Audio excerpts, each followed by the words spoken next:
Araku parliament నియోజకవర్గంలో బీజేపీపై ప్రజలకు ఎంతో నమ్మకం ఉందని పార్లమెంటు అభ్యర్థిని కొత్తపల్లి గీత అన్నారు. ప్రజల నుండి తనకు అపూర్వమైన స్పందన వస్తుందని, రాబోయే ఎన్నికల్లో ఘన విజయం సాధిస్తామని ఆమె ధీమా వ్యక్తం చేశారు. ప్రచారంలో ప్రజల నుండి అనేక సమస్యలు తెలుసుకుంటూ వాటి పరిష్కారానికి హామీ ఇస్తూ ముందుకు సాగుతున్న అరకు పార్లమెంటు అభ్యర్థిని కొత్తపల్లి గీతతో మా ప్రతినిధి రాజు ఫేస్ టు ఫేస్.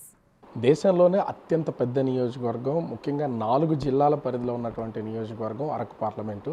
అరకు పార్లమెంటుకి సంబంధించి అసలు ప్రచారం ఎలా కొనసాగుతుంది, ఇప్పటి వరకు ఓటర్లని ఏ విధంగా కలిశారనేది అరకు పార్లమెంటు అభ్యర్థి కొత్తపల్లి గీత గారు ఉన్నారు. అంటే నమస్తే మేడం, ఎట్లా ఇంచుమించుగా 4 జిల్లాల్లో ఉన్నటువంటి తక్కువ టైంలో మొత్తం అంతా ప్రచారం చేస్తున్నారు? ప్రచారం ఎలా కొనసాగుతుంది? అద్భుతంగా ఉందండి ప్రచారం. ఎందుకంటే నేను గత 1 ఇయర్గా కూడా బీజేపీలో వైస్ ప్రెసిడెంట్గా ఉన్నాను. వర్క్ చేయడం జరుగుతుంది అండ్ అందరితోటి కూడా మమేకమై పనిచేసుకుంటున్నాము. సో ఒక ప్రణాళిక ద్వారా 7 కాన్స్టిట్యున్సీలు ఇప్పటి వరకు టచ్ చేయడం జరిగింది. 38 మండలాల్లో ఇప్పటికీ 22 మండలాలు అయిపోయినాయి. ఇంకా 16 మండలాలు ఉన్నాయి. అది కూడా ఈ వారం రోజుల్లో ఫినిష్ చేసేస్తాం. ఎలా సాధ్యమవుతుంది అసలు? 4 జిల్లాలు, శ్రీకాకుళం, విజయనగరం, విశాఖపట్నం, అంటే ఉమ్మడి జిల్లాలు చెప్తున్నాను నేను. తర్వాత ఇప్పుడు ఈస్ట్ గోదావరి, ఈ 4 జిల్లాలకు సంబంధించి ఏరియా ఎటు చూసినా కూడా 300-400 కిలోమీటర్లు ఉంది. ఎలా చేస్తున్నారు అసలు ప్రచారం? అదేనండి, 2 మీటింగ్స్ ఉంటాయి, 8 గంటల జర్నీ ఉంటుంది, తప్పట్లేదు. బట్ స్టిల్ చెప్పాలంటే ఇప్పుడు 3 పార్టీలు కార్యకర్తలు, 3 పార్టీల నాయకులు ఒక కుటుంబంలో ముందుకు సాగుతున్నారు. కాబట్టి ప్రతి మండలాన్ని నేను టచ్ చేసి పర్టికులర్లీ కార్యకర్తలు ఎవరైతే ఉన్నారో వాళ్ళని మోటివేట్ చేసి వాళ్ళని గ్రూప్స్ కింద చేసి మొత్తం ప్రజల్లోకి పంపించడం జరుగుతుంది.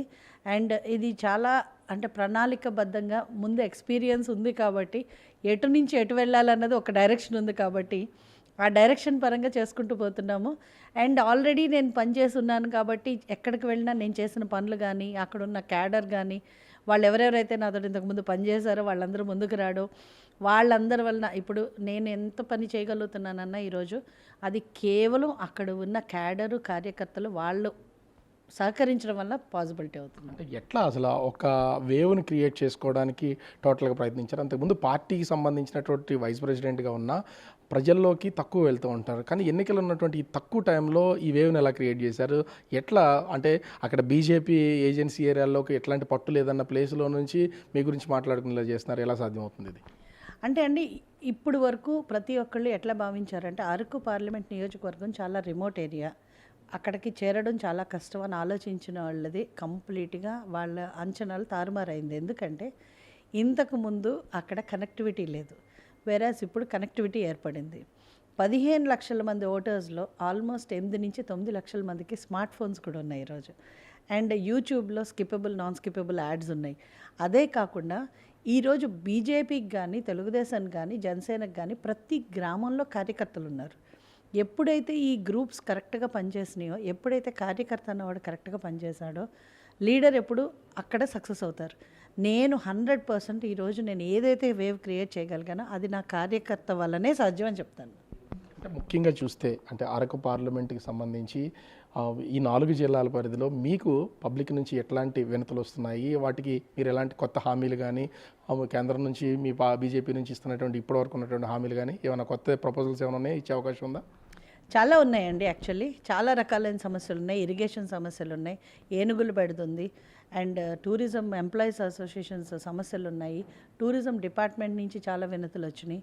అలాగే చెప్పాలంటే ఎన్ఆర్ఈజీఎస్ వాళ్ళు వేజెస్ చేస్తున్న వాళ్ళు, పనులు చేస్తున్న వాళ్ళ దగ్గర నుంచి వచ్చినాయి, అండ్ ప్రైవేట్ స్కూల్స్ నుంచి వచ్చినాయి, టీచర్స్ నుంచి వచ్చినాయి, రకరకాల వర్గాల్లో. అంటే ఈ గవర్నమెంట్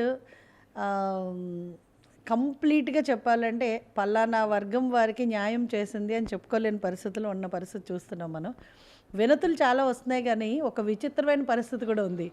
ఎందుకంటే వినతులు చెప్తూనే 1-2 వినతులు చెప్పిన తర్వాత మా సమస్యలు ఇంకా అనేకం ఉన్నాయి మేడం, ముందు మిమ్మల్ని గెలిపించుకుని వస్తాం తర్వాత అడుగుతాం అంటున్నారు. సో ఆ కాన్ఫిడెన్స్ ప్రజలకి గెలిపించిన తర్వాత ఈవిడ మాకు పనిచేస్తుంది, ఈవిడ మాకు రీచబుల్ ఉంటుంది, మాతో మమేకమై ఉంటుంది అన్న ఒక కాన్ఫిడెన్స్ తోటి ప్రజలు ముందుకు రావడం నాకు చాలా సంతోషాన్ని ఇస్తుంది. అంటే ఈ పార్టీకి సంబంధించి బీజేపీ నుంచి మీరు పోటీలో ఉన్నారు, ఇతర అంటే అటు టీడీపీ కానీ జనసేన కానీ మీతో కూటమిలో ఉన్నటువంటి పొజిషన్, కొన్ని నియోజకవర్గాల్లో మీకు ఇబ్బందులు కూడా ఉన్నాయి, వాటిని ఏ విధంగా షార్ట్అవుట్ చేస్తారు? ఆ సమస్యలను తీరిపోయినట్టేనా మీకు? ఫ్రాంక్లీ నాకు సమస్యలు ఏం లేవండి, అది అంతా అనుకుంటున్నారు. కానీ 2014లో నేను వైఎస్ఆర్తో డిఫర్ అయినప్పుడు జగన్ గారితో నా అదృష్టం అనుకోవాలి, ఆ ఎక్స్పీరియన్స్ నాకు ఇప్పుడు పనిచేసిందని. ఎందుకంటే టీడీపీ వాళ్ళతో పనిచేశాను, అప్పట్లో జనసేన లేదు. కాకపోతే వైఎస్ఆర్సీపీలో ఎవరైతే నాకు పనిచేశారో వాళ్ళతో కూడా కలిసి పనిచేశాను, బీజేపీ వాళ్ళతో కూడా పనిచేశాను ఆ టైంలో.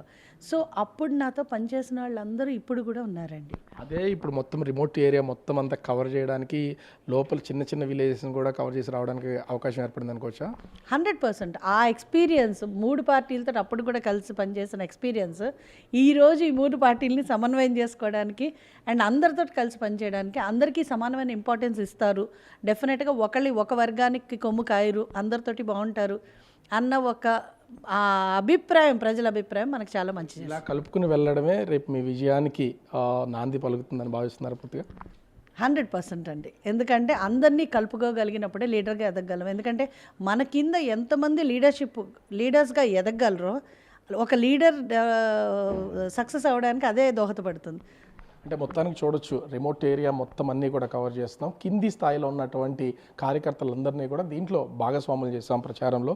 ఖచ్చితంగా నేను అరకు పార్లమెంట్ నుంచి విజయం సాధిస్తానని బీజేపీ అభ్యర్థి కొత్తపల్లి గీత గారు చెప్తున్నటువంటి పరిస్థితి. కెమెరామెన్ మురళితో రాజు, బిగ్ టీవీ, విశాఖపట్నం.